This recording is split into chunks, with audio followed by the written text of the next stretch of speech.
Hey, what's up guys, and welcome back to another video on the channel. Today we will be doing the annual um, tier list in terms of ranking Real Madrid players across the season. Now, the season technically isn't over yet.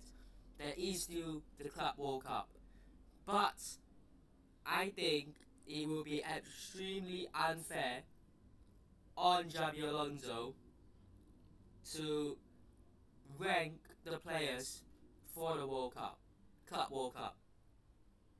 So we will be doing everything during the Carlo Ancelotti era, and the Club World Cup will be a sort of mini tournament, and then we will start pre-season off as a new season.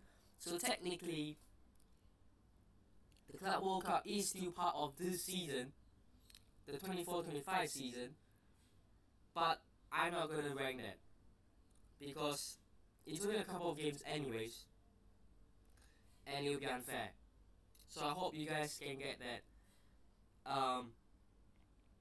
before we start off the video.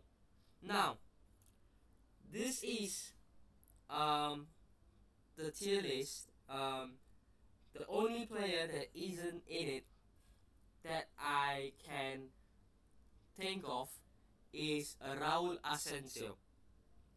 So I will drop his tier in the comments below. Um, so yeah, just check the comments actually. Um, I believe actually, apart from that, everyone else is in. So we've got the two keepers. I'm not gonna include Frank Gonzalez. He played a game. He would be in this list anyways. In this tier. Same with Jacobo Ramon.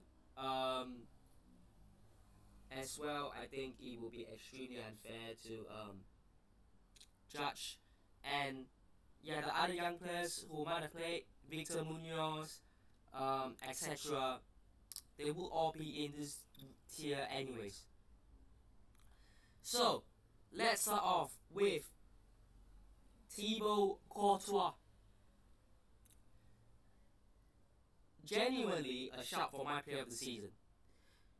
The amount of times Courtois has bailed us out of situations. I mean, even in the Champions League, we got humiliated, but we could have been humiliated even worse without Courtois. And he has been incredible. I think he's the best keeper in the world. I think this sort of recency bias swing towards Donnarumma. I think, look, Donnarumma, shot stopping, great, reflexes, great, elite goalkeeping. But Courtois has been doing that for 5, 6, 7 years. So, Courtois, I'm not going to put him in player of the season. I think he had a good season. I didn't put great season because I don't think, by the standards of Real Madrid players, we can classify a great season. But a good season individually for Thibaut Courtois, genuinely one of 3 to 4 players that you look and, not give him a lot of slack because of what he had done for the team. So I genuinely believe that Courtois was incredible, and anyone who disagrees with that genuinely has not watched a single Real Madrid match. Um, so yeah, good season. Now Andre Lunin is a very interesting one here. He hasn't played enough, really. I mean, he has played games, but what is the ranking for Lunin? Because last season, the season when Real Madrid won, the Champions League, and he was a huge part of it. You know, he played so many games. We saw the true level and heights he can reach. But he hasn't played enough. I wonder if Xabi Alonso will, give him more game time. Um, I think it wasn't I don't think it was a poor season. I'm tempted to put him here because he hasn't played a lot, but I think a mid-season is fair. Not enough game time. Yes, when he has played, he has made some good saves. He has had some good games, but overall, you know, yeah, not great. Carvajal, yeah, going straight into that injured slash hard to judge. Um, we dearly missed him, and it's good to see him back. Pre-season training for the Club World Cup, of course, because yeah, we've dearly missed him. We dearly missed him. Lucas Vasquez, look, it's a very controversial one because many people look at the face value and they blame Lucas Vasquez because of what has happened defensively down the right hand side. But he is not a right back. He has been deployed there for 5 years now, or 6 years now, and he isn't a right back. Yes, I don't think he has had a good season, but genuinely, I think the hate is a bit ridiculous, to be honest. I think it gets to a point where genuinely it's just too much. I'm gonna put him in poor season because it's still been a poor season for him, but I don't think he deserves that much hate for a player who is playing out of position.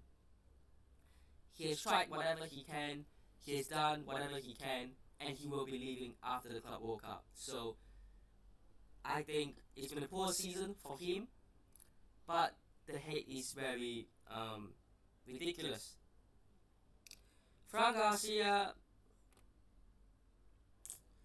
again, when I have watched him play, he gives more excitement in the attack and just in the overall build-up compared to Mendy. But defensively, there is something about Fran Garcia that I just look at and I'm thinking, yikes, there needs to be a lot of work there. And if he is to be the backup left back to Alvaro Fernandez, I'm not sure which side will be more important defensively for Xabi Alonso, the left wing back or the right wing back. But I think Fran Garcia has to improve a lot on his defense. I think it's been a very mid-season. Not a lot going for him. So yeah, I'm not gonna put him in poor. I don't think he's been poor, but I don't think he's been great either. Ferdinand Mendy, lots of injuries. I don't see. This is a very tough one. I'm tempted to say here, but I feel it's a bit of a cheat code because he hasn't actually been injured for too long compared to Carvajal, Militao, etc. Yeah, this is a tough one. I don't think Mendy has been great when I've watched him. I don't think he's done a lot. So for that reason, I'm gonna actually put him in poor.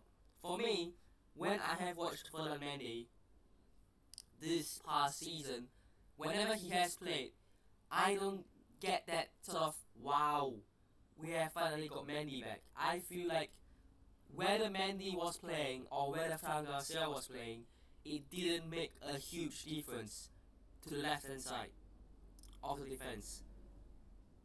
And when we were playing Barcelona, and I did the preview, I was thinking to myself, we need Mendy back to lock up Lamine Yamal. He didn't do that. He didn't, do what we expected him to do. So overall, I would say it's been a very relatively quiet season for him. Tempted to put him here, but I'm gonna put him in poor because for his standards, we expect a lot more, and he could be leaving as well. Vallejo, yeah. Played like 2 games, pretty much 3 games probably. Played 1 game early in the season, costed us a goal. Played the last couple of games in the season due to injuries in the team. He's leaving, so yeah, all the best to Jesus Vallejo. Alaba, look, I'm tempted to put him here as well. Because David Alaba has been injured a lot again. But I don't think, again, similar to Mendy, I don't think it's an excuse. So I'm gonna put him for a season. Um, like I said, missed most of the season, came back, played okay, nothing spectacular, and then got injured again, and then came back, and he wasn't even relied upon. So yeah, I think Alaba could it be times up for him with Dean Howson coming in. Potentially, you're looking at Real Madrid probably looking at a centre back like William Saliba for next summer. I don't know. Could we, do we have to stick with Alaba at least for another season? Because you look at the squad numbers. Militao, Rudiger, Alaba, Howson. I think if Real Madrid signed another centre back this window, we could see Alaba go, but I'm just not sure. Militao, yeah, injured for pretty much the whole season. Him and Carvajal, I think will quite, hugely missed. I know Militao has had hate, but I think when he plays, he's better than Alaba, and he's better than Chouameni at centre back, or Mendy at centre back. So yeah, yeah, I completely forgot we had Asensio. But then again, Asensio, Huijsen, Rudiger, Militao, you still feel like maybe there might be a need for another centre back to cover. Anyways, speaking of which, Rudiger, I don't think he's been bad. I think Tony Rudiger has been consistently, up until the last couple of weeks, the only centre back along with Asensio who has been fit. He's fought for the badge. Something about Rudiger looks off, and obviously that's because he's been playing through this injury. I don't think he's been bad. I actually would put him in mid-season. I was tempted to put him here, but I'm just not sure I can say that Tony Rudiger has a good season. But yeah, I don't think it's been bad. I think Rudiger has been very consistent. Defensively, we have had issues, and I think ultimately it got to a point where he got dragged along those issues. Left back, the right back. You can see even Asensio's performance has dipped.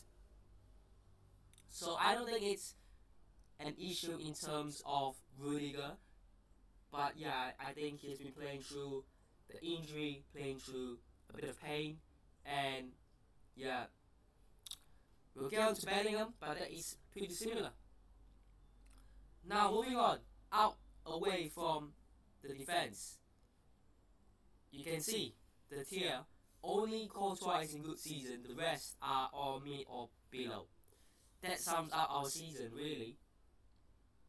Other than Chouameni, I think he's had a good season. Now, hear me out, right?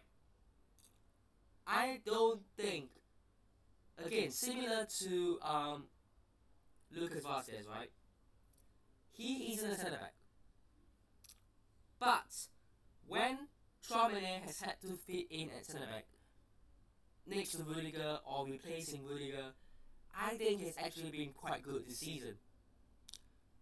But if you use him where he is best at, which is as a holding midfielder, and hopefully, I don't know what Xabi Alonso plans to do with the midfield. Is it going to be a pivot? But Chouameni as the 6 improves his team. He isn't a bad player. He hasn't had a bad season. Again, he has been played out of position. But he has actually scored some big goals, hasn't he? So you know what? I think he's had a good season. And I'm pretty sure he won the Real Madrid Player of the Month like 2 or 3 times towards the end of the season. So yeah, Camavinga, again, I'm not gonna put him in injuries. Genuinely, I'm tempted to put poor season. yeah, I'm gonna do it. It's gonna be a controversial call, but I don't think Kamavinga has had a particularly outstanding season. Um, Injured for the last couple of months. Prior to that, he's got a great goal at Alaves. But what else? The midfield has looked unstable. I think physically he has been out um, bullied, so to speak, this season. Whenever you have watched him play against teams that have stronger midfield, he looks like he's not able to handle it. So what is the future for Kamavinga? There were reports that Liverpool might look at Kamavinga. Could Kamavinga be a player that Real Madrid eventually sell or move on? I don't know, but genuinely, to be honest, I'm looking at Kamavinga a little underwhelming. Fede Valverde, good season. I'm not hearing any Fede Valverde slander. He has had a couple of bad games. Everyone has in this team. But he still gives it his 10 out of 10. He still runs all across the pitch. He still fights for the badge. Elite mentality, future captain. And yeah, I mean, he's got a couple of banging goals this season as well. It's been a good season. Again, I think if you put it that way, it sounds a little bit, oh, you're hyping up these players. But I don't think Fede Valverde has a bad season. I think the team has had a bad season, but there are still individuals in this team that you look at and you go, you know what? They haven't had a bad season. And Fede Valverde, I just don't think you can classify him as having a bad season. Dani Ceballos, again, has had his fair share of injuries. But overall, I'm going to say mid-season. There was a period of time where we needed Dani Ceballos in the midfield. Someone who could not do Toni Kroos, but similar, but not anywhere near it, of course, but something like that to try to sort of control the midfield a little bit. We did not have that control. You look at the midfield, Traoré, Camavinga, Bellingham, Valverde, they are controlling midfield players. And then when Ceballos was actually looking like he was going to have a good season, he got injured. So, great. Mid-season overall, yeah, not too bad considering this is a player that I don't think anyone expected to have too much of an involvement. Luka Modric, mid-season, again, I'm not going to say poor, at 40 years old, 39 years old, soon 40, coming in a couple of games, scoring that banger against Girona. I know his legs are probably gone by this point, but how are we still relying upon a 39-year-old to carry the midfield? We can't. So, yeah. I don't think it's been a good season, but I don't think it's been a poor season either. So, yeah. Hopefully we can send him off well, with a proper farewell by winning the Club World Cup. Jude Bellingham. Jude Bellingham. This is a tough one. I'm gonna put him. It's between these two, right?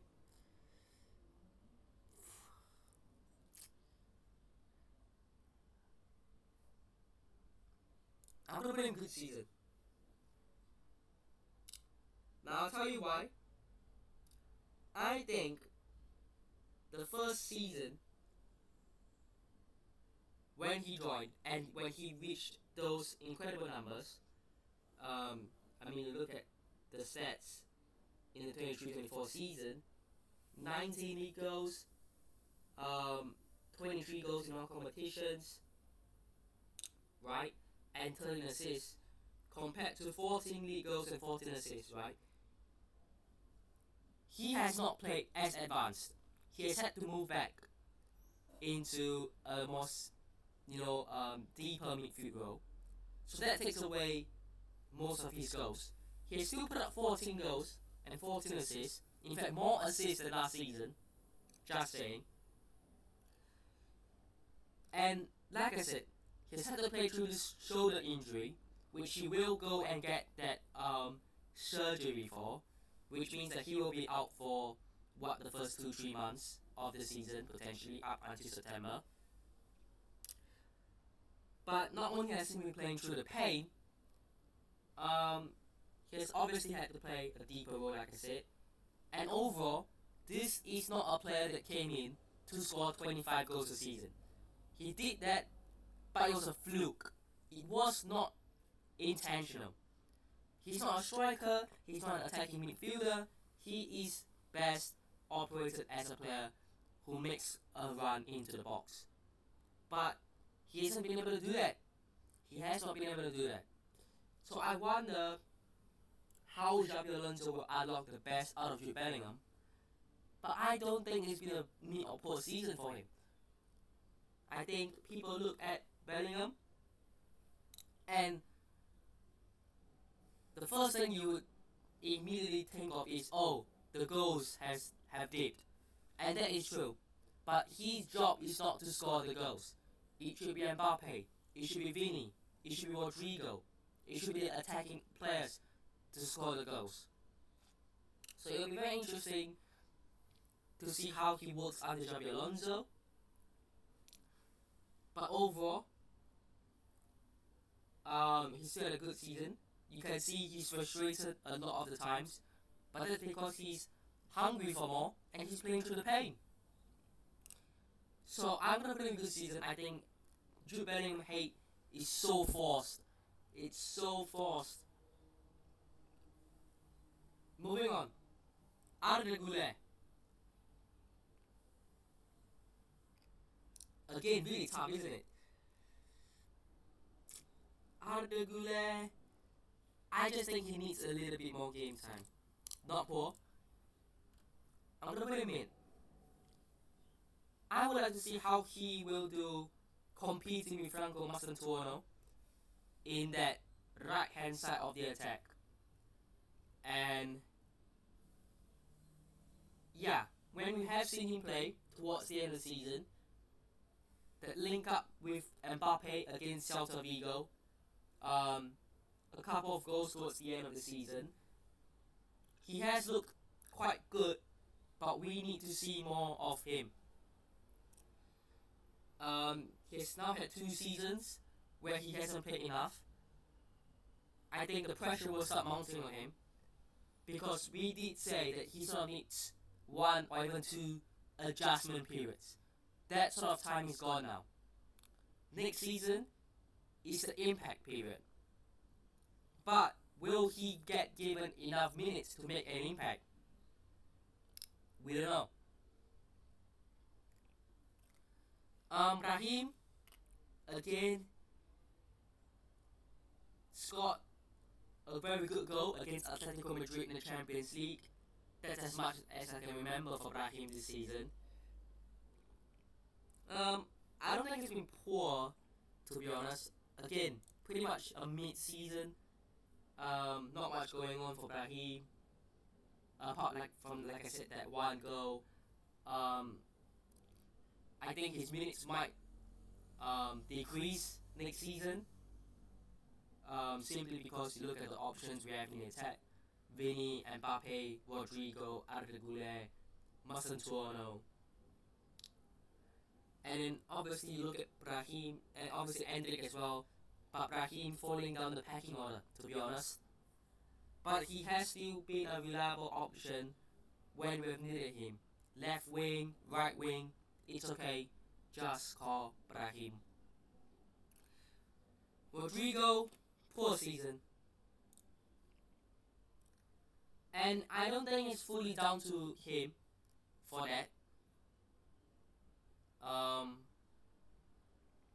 But I look at Rodrigo and I'm thinking what happened? What happened last season? What happened last season? Injuries, again, have played some part, but overall, when he hasn't been injured, there is nothing going on the right hand side of the attack. And we'll get on to Vinny next, but the wing play last season was dead. It was so dead. I remember Rodrigo had a couple of decent games. He scored against Brest, but apart from that, I mean, what else? Nothing else happened. And for Rodrigo's standards, that is so underwhelming. Now, reports are saying that he will leave, and there are also reports coming in that saying that he wants to stay. I think he will stay, unless a huge bid comes in from Arsenal or Liverpool or whoever, because I think those are the only two teams that will be looking at Rodrigo. And unless we get a huge bid, and we're probably talking 100, 120 mil, unless we get that huge bid, anything below that, I don't see Real Madrid entertaining at all. But I would like to see Rodrigo get more minutes next season. I think this talk about him not being the superstar of the team compared to Mbappe, Vinicius, Bellingham, I get that. He's always been the fourth man compared to the other three, and he's not the main man. But I hope that even if it's the case, that he just, if he says, right, if he says, I hope that no matter whether he is the main man or not, he still delivers and he has that mindset that it's about the team. Now, I get that obviously as football players, you have to look after your own career. But ultimately, if he's to stay, he still has to give in a 10 out of 10. He still has to work hard for the team. And one thing that I think we cannot fault Rodrigo for is whenever we are watching a game, he is always doing the defensive work. But with Rodrigo, the one thing that I don't think, or what we see in games, is he's always running and defending, coming back, trying to win the ball back. And that is something that you have to look at it and go, that is something that you have to praise him for. And I think Vini and Mbappe need to start doing the same. And we'll get on to that. But Rodrigo, poor season overall, has a few glimpses. Hopefully, he starts off pre-season well. Obviously, what I mean by that is obviously the Club World Cup as well. Hopefully, he starts off well, starts off pre-season well, and has a good start with Xabi Alonso. Vini Jr. Yikes.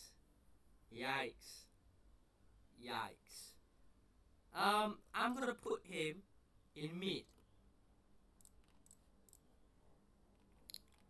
Now,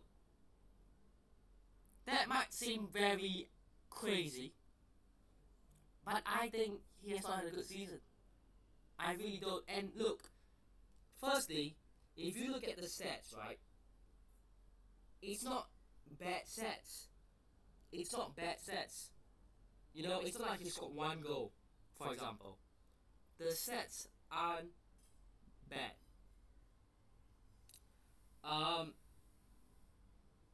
11 goals, 10 assists in La Liga. That's just La Liga.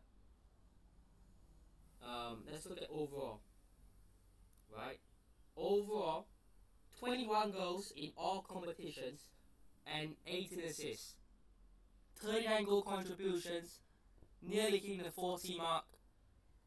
Not too bad. But for me, it's more than just the stats when it comes to Vini Jr. that I have felt very underwhelmed. The problem with Vini is he can have a bad game and still score an assist. Now, What does that mean?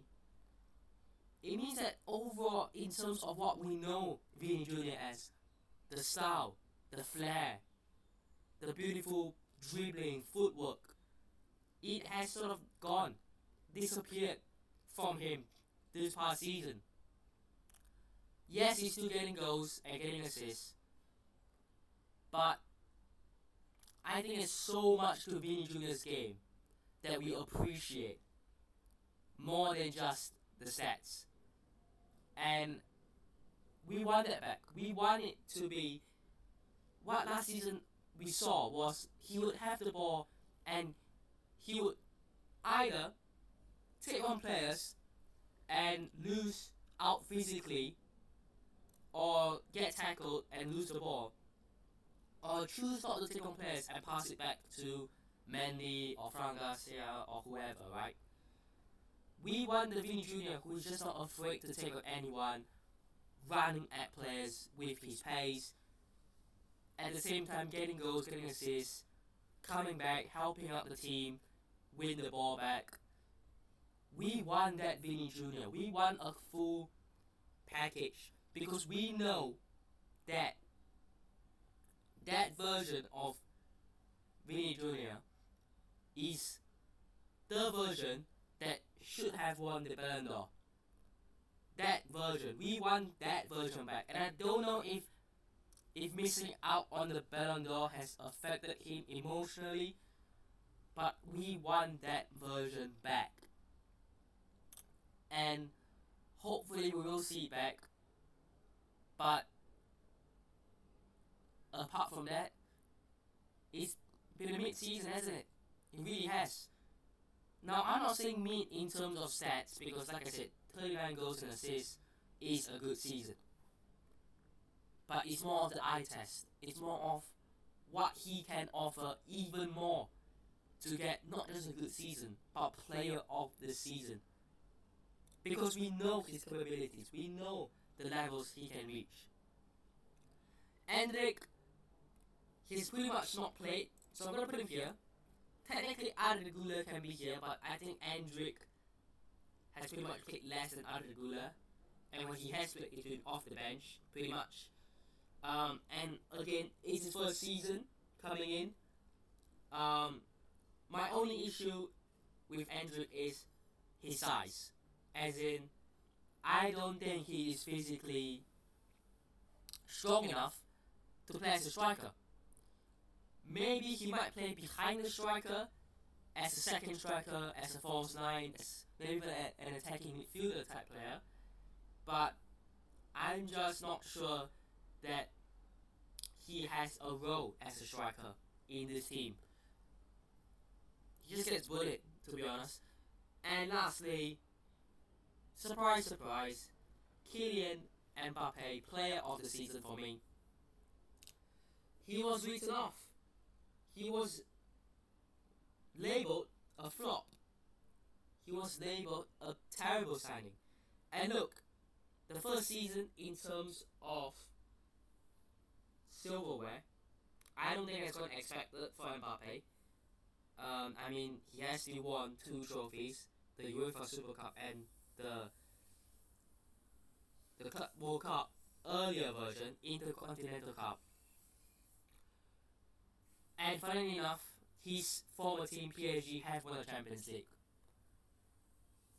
But overall, apart from trophies, I look at Mbappe and everyone was thinking he ruins this team. He didn't ruin the team. He needed time to settle in and adjust to playing with Vini, Rodrigo, and Bellingham, and Brahim and whoever. And the stats: 43 goals in all competitions, 31 goals in La Liga in 34 games. He's won the Pichichi Trophy, he's won the Golden Boot, the European Golden Boot as well. 5 assists, 48 goal contributions in 56 games. Very, very, very good stats overall. And you can tell when Real Madrid have been losing games, he's been trying his best. He's been trying. and he's come a long way because I remember the game against Liverpool when he missed a penalty, and it was just oh dear. I think I put my title for that game as oh dear Mbappe. And was it 6 months, 7 months on, 8 months on? We go back then, and we move on. The last 7 months, and we have seen the transformation. We have seen a player who is hungry. He has single-handedly played brilliantly against Barcelona. He's been let down. He's had games where, again, single-handedly played very well, but being let down. I think this is the start of, just the start of his Real Madrid career. I think we will be at the front again for fighting for every single trophy next season, and he is the head of that. And we're just waiting for next season, realistically. But this is my tier list. I think it makes sense. In fact, I'm just gonna tell you what I would have given Ronaldo Asensio. I think Ronaldo Asensio has had a good season. I do. Coming in that game against Osasuna, coming in midway, making an assist. Since then, starting pretty much every game, and probably a starter now. You would assume he is a starter. I think he's had a good season, Ronaldo Asensio. So yeah, that is my tier list for the 24-25 season. Let me know what your thoughts are down below. Let me know if you agree or disagree with any. And yeah, I mean, if you want to do this tier list yourself, I will drop that link in the description so you can go and do it. But I hope you guys have enjoyed today's video. If you did, subscribe to turn us on already, and I'll see you guys in the next one. Peace.